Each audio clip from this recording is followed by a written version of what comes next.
Parit yang digunakan militer Ukraina untuk berlindung nampaknya bukan tempat yang aman lagi.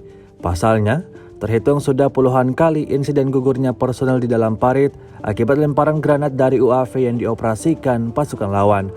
Seperti pada rekaman yang ramai beredar di media sosial Telegram pada Jumat 27 Januari 2023, operator UAV DPR OBTF Kaskad mengingatkan anggota lain dari formasi bersenjata Ukraina tentang kebenaran umum ini.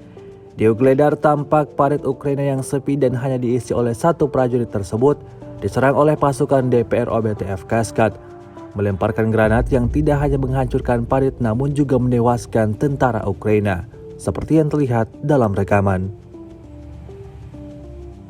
Hingga video ini beredar, beragam komentar dituliskan warganet.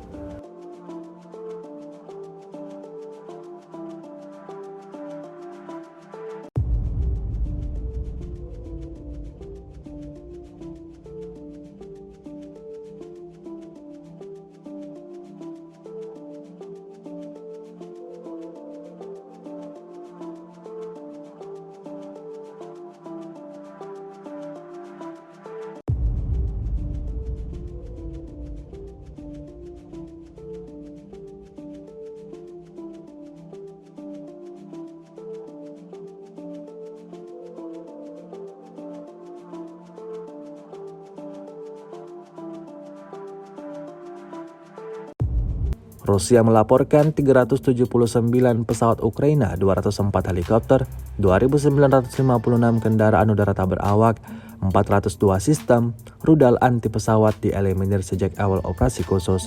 Sedangkan dari kubu Kiev, Kementerian Pertahanan Ukraina melaporkan 780 tentara Rusia dieliminir dalam sehari terakhir. Total 123.860 prajurit Federasi Rusia meninggal sejak awal konflik hingga hari ke-338.